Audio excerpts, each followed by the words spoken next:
Stop looking at bankruptcy as the end. It's kind of where the new beginning starts. Yes, your credit rating's shot.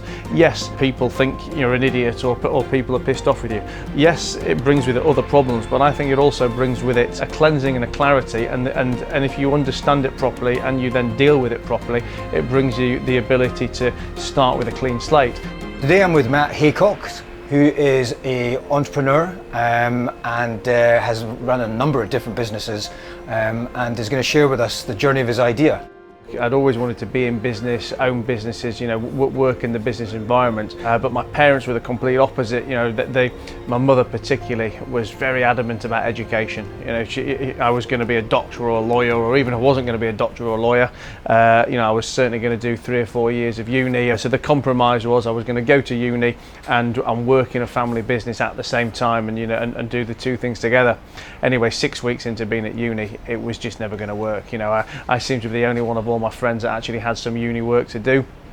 So I kind of turned around to my parents and convinced them to allow me to leave uni under the let's say the guise of doing a gap year in business. And the deal was I've got a year to try and make something work in business. I kind of still say 23 years later I'm keeping my fingers crossed that next September I'm not signing up with the rest of the students. And so what did you do with that gap year? So the first business I worked in was actually a family business. It was a business my father had just gotten involved with as a silent investor, and it was a corporate clothing company. Couldn't be any different to anything I would have imagined, but they made uniforms and career wear for security guards, bus drivers, nurses, that kind of thing. And I went in there initially selling. And it was a business that my dad was supposed to have passively invested in, that was supposed to be in great nick, making a load of money, 30 years of history, and just needed a bit of a short-term cash flow fix. The reality, as I've kind of learnt 23 years on, is that every business that's ever sold like that is probably couldn't be any further from the truth. The business was falling to pieces, the clients had left, and I kind of, I was struggling at the time to convince my dad to get involved with it any more than the passively he was already involved. And I used to come home every night after work, banging my hands on the dinner table saying, this is ridiculous, this business is robbing you, it's a shit show, you've got to come in and do something, or if you're not going to do it, you've got to let me do it. He turned around one night and said, listen, I agree with you, everything that you say needs doing, but I just can't be arsed anymore. I'm too old, I'm too tired. You go in and you do what you want with it. You can't fuck it up anymore than it's already been fucked up. And that was kind of me at 18 now. So I went into this business the next day and fired everybody. Over the kind of 3 years of me running it, we went from a £300,000 loss to about a 30 grand profit. Now the numbers themselves aren't overly exciting, but for me it was the principle that at 18 years old I'd been very much chucked into the deep end and suffered and had to deal with every possible problem a business owner could ever ask for during his career. I had them all at once. It very much can be taught. Listen, I think anything in life, some people are naturally born with some degree of ability. No one's born with a basketball in the hand, ready to be Michael Jordan. However, some people are more naturally adept at, hand-to-eye coordination or speed or whatever it may be. So I guess, some people will have a natural proclivity towards business, but ultimately, the problems you experience in business and the things you have to do, I guess teach you as you go along. And I always very much believe that you don't really learn much from things that go right. If something goes right, it's like, great, it's gone right, I don't know why, but I'm happy. But when it goes wrong, that's when you then get to analyze and look back and change and rebuild. And I guess at 18 years old, every single aspect of the business I was involved in was wrong. Everything was failing, everything didn't work. So it was just the perfect training ground to learn, what shouldn't be done, so I could kind of change those things going forward. So around about age 21, you then went on to something else, and what was that something else, and how did you get out of that and move on to this? So yeah, about 21, 22, the business had gone from being loss-making to being, marginally, modestly profitable. And I guess, I kind of realised that's where my level of interest or my style of interest in business kind of ended. I very much enjoyed then and even to today, the kind of cut and thrust of making ideas happen, of having ideas and delivering on them and executing. But when things get a bit more substantial, when it gets to that more mature level of business and growth, I guess I don't really have the patience to want to manage things and the structure and the discipline, if you like. So I wanted to leave at that point. I think the business would have benefited from a different skill set and different mentality to me. So I actually left, and my father came back in, because him and I, I guess both long time in business now, but very different operators. He's about structure and discipline and management and operation, and I'm about getting my hands dirty and getting it done and making those early stage ideas happen. So he came in and I left, but I wanted to be involved in leisure for no other reason really than I thought that selling beer made money and gave me an opportunity to hang around girls, and if I could make money and hang around girls at 21 years old, then what better business model was there? And at that time, I used to spend a lot of my free time in strip clubs, and I think the fact that I wanted to work in bars and clubs, and that I spent so much free time in strip clubs, deemed me fully knowledgeable enough to go and open my own strip club, and that's what I did. And I guess I wanted to take the business model that clearly existed, but apply the general principles of let's say respectable business to what was at the time a very underground industry. We had a great model, we had a great team, and we applied very sensible above board business principles to it. But I think we're also fortunate that it was kind of the right time at the right place, and this was a time when Spearmint Rhino had just come to the UK and was getting quite good press. When Stringfellows was starting to become a household name, when it was kind of almost becoming acceptable, for guys to be in there and not have to lie to the missuses, or that girls were coming in as well. And we kind of, we rode that wave of the industry becoming more respectable, whilst whilst having an honest and sensibly run business ourselves. And over the next 4 years, ultimately became the biggest strip club operators in the UK. And how did you grow it to become the biggest strip club operator in the UK? So I opened the first venue on a kind of a beg and a promise, a wing and a prayer. I mean, obviously, I walked away from the clothing company with a little bit of money. I'd invested in a couple of properties, and I probably had 100k to my name at that point. That's impressive at age 21. Well, it may be impressive, but it was never enough to do what I needed to do next. And I think we ultimately probably needed 700 or 800 grand to open this venue, of which I had 100 grand, but wasn't going to say no. And it was very much guerrilla tactics. I found a very friendly bank manager at HSBC at the time. I mean conceptually this just doesn't exist anymore, but I mean back then this local manager had his own level of discretion. I like to think he believed in me and believed in the project, but I think the reality is he thought if he backs a strip club operator and gets us open, he knows that he's going to have somewhere to drink and dance for the for the years ahead.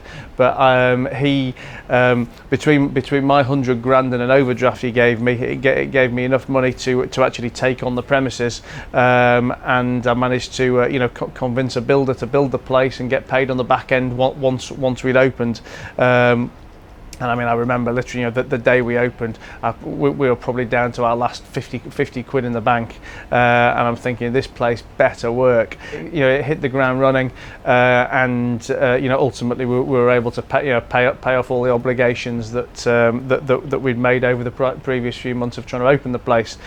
But that opened my first venue. As soon as that was open and trading successfully, I knew I wanted to replicate this concept and move on to some more. But all the begging and promising in the world, just wasn't going to work at that point. And I didn't really know anything about finance at all. I mean, I knew about bank managers and banks, but I didn't know about anything that we would call alternative finance in today's market.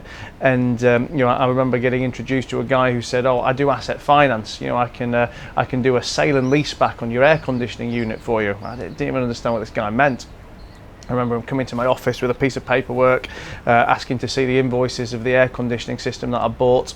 And I showed him the invoice, signed his paperwork, and he's like, right, there you go, there's 30 grand in your bank. We now own your air conditioning system, but you'll be renting it back off us for the next 36 months.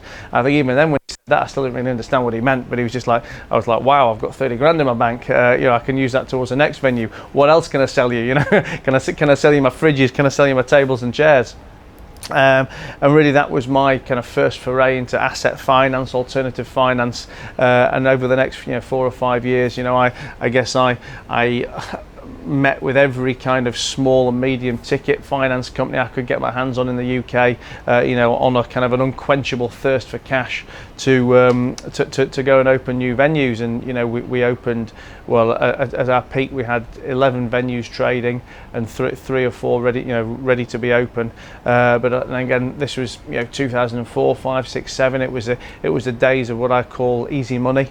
Any finance company I'd ring would be ready to pay out a loan, and I kind of moved from strip clubs to normal bars, to pubs, to restaurants, to juice bars, to building a property portfolio, and very, very aggressively and successfully for a period of 4 or 5 years, built a very diverse portfolio of UK businesses. If you ask me today, 20 years on, what my particular skills are, I think they're very much based around my networking, my relationships with people, and my ability to raise money.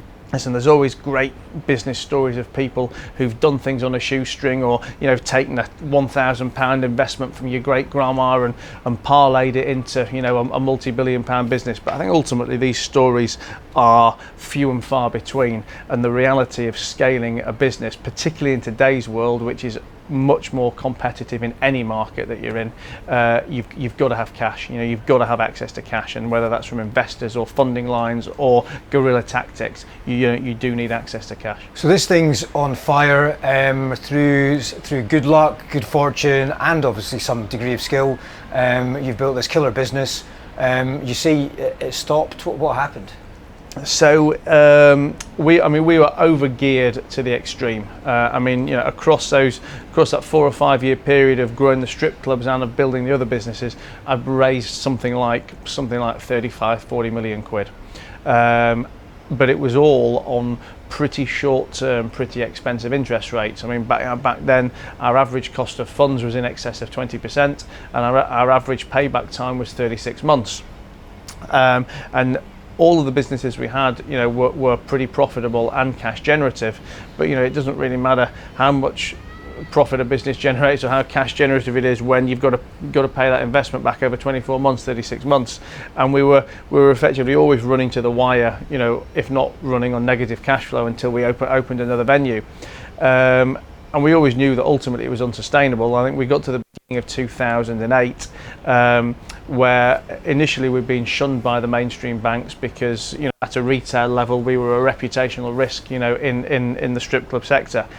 But we then got introduced to, let's say, the more corporate levels of banking, who said, look, we like your business model, we like your kind of scale, your profitability, and we will be interested to bank you. There's a few more tweaks you need to make, but if you kind of come back to us in 6 months' time and you've done these things, we'll look to refinance you. So June 2008, we go back to the banks who'd said, look, if you do this, we'll be ready to bank you. And we're like, right, guys, we've done everything you said, everything you asked of us. And they were like, well, you have. However, there's, we've heard about this thing called the credit crunch, which is coming around the corner. None of us really know what it means, but it does mean that we won't be doing any more lending in the meantime. Most of these guys were as kind of green to this problem as I was, and whilst they may have been, I was 26, 27 at the time, these guys may have been 35, but they still hadn't been through a recession. They hadn't been through kind of negative cycles in finance, and I think everybody thought that the music would never stop, that the sun would always keep shining. So did that just all shut essentially? It doesn't shut in a heartbeat, but it does all kind of come crashing down pretty quickly. We had the businesses taken off us by the administrators. We had to we'd help run some, some would stay open and try and get sold, some would get closed, but ultimately over a reasonably short period of time I'd gone from owning and being employed to not owning and being unemployed. I was 27 years old. It was September 2008. I was 27 years old. I had a wife and a 1-year-old daughter who, you know, needed paying for, with a roof. You know, we needed to put a roof over our head. And aside from the moral obligation to those two, I knew that I wasn't born to be poor. And I kind of, you know, got up the next day and just went back to work. Not because I was a strong character, not for any macho reasons, just because I thought I've got two choices. I sit at home drinking Stella and watching Jeremy Kyle all day, drowning in my sorrows about what could or should have been, but I think that's not going to pay the bills, you know. And I went back to work the next day. You know, at the time, everybody around me told me that was my life and career over. You know, there was the real stigma of bankruptcy, you know, of failure. You actually had to go bankrupt? Oh yeah, well, as well as the business is going bankrupt, I personally went bankrupt because I had all these personal guarantees and everything. Can you explain to us, for people that don't know, what does that actually mean? What does it actually mean? You know, it probably isn't as bad as everybody thinks it is. I mean, everybody always talks about bankruptcy as the end, and this is obviously very much how it was sold to me at the time. That once you've gone bankrupt, you know, you'll never recover, you'll never get credit ever again. You've lost your respectability, you've lost your credibility. But the reality is, you go bankrupt because you've got insurmountable debts. You know, I guess obviously in the simple technical terms, you are bankrupt if your assets are less than your liabilities. Now the reality is, this hasn't happened overnight. You know, this has been a build-up. You know, whether you're going bankrupt for £1,000 or whether you're going bankrupt for £100 million, you know, there's probably been months, if not years, of negative financial events, you know, building up for you. So I actually kind of tend to say to people now, stop looking at bankruptcy as the end. It's kind of where the new beginning starts. Yes, it brings with it other problems, but I think it also brings with it, you know, let's say a cleansing and a clarity. And if you understand it properly and you then deal with it properly, it brings you the ability to start with a clean slate. Now it's obviously not as simple as just going, oh, I've gone bankrupt today, I'll start again tomorrow. Because yes, your credit rating's shot. Yes, you know, people think you're an idiot or people are pissed off with you, but I believe that they thought you were an idiot yesterday anyway. Your credit rating was already shot. You know, your creditors already didn't like you because you hadn't been paying them for so long. So this really, for me, it's a weight off your shoulders. It's you know, a pressure reliever.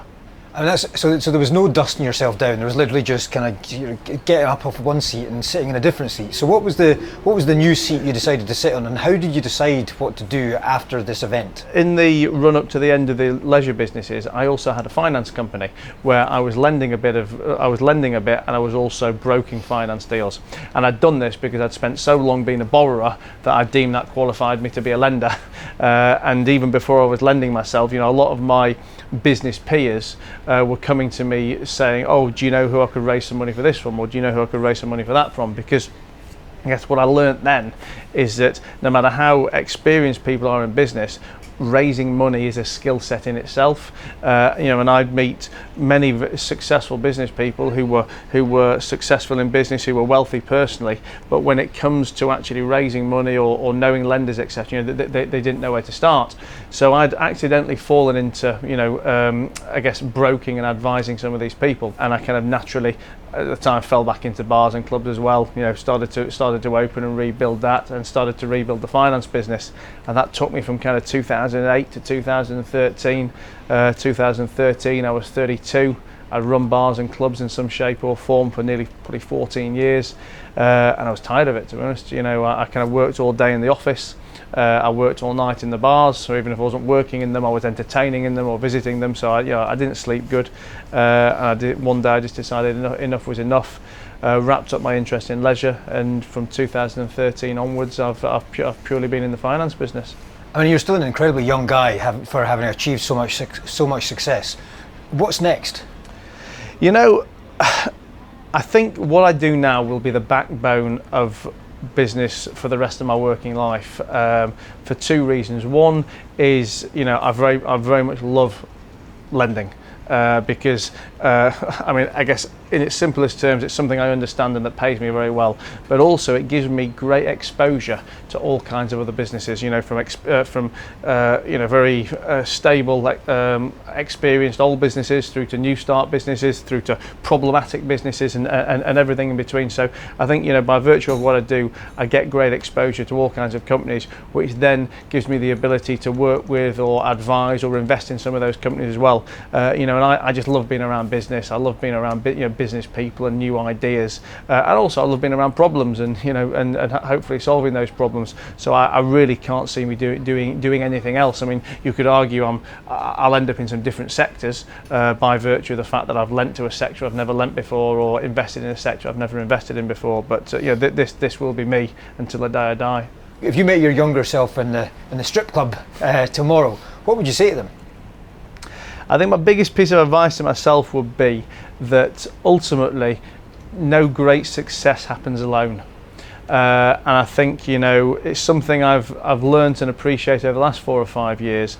But, you know, let's say for the first 10 or 15 years of my career, I probably had a much more ego-driven mentality that, you know, I've got to do everything on my own. I've got to own 100% of everything, and I've got to, you know, I guess almost like be living in secrecy because I must do everything on my own.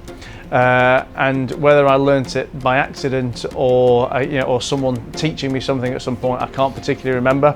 But now, I'll always say, if I look back at my last 5 or 6 or 7 years, every big tipping point of the next level of success for me has always been down to a relationship with somebody or a partnership with somebody that, you know, that has done something for me. Amazing. Well, Matt, thank you very much indeed for sharing with us the journey of your idea. We wish you all the very best with the future business, and also thanks for breakfast on the boat. Pleasure. Cheers.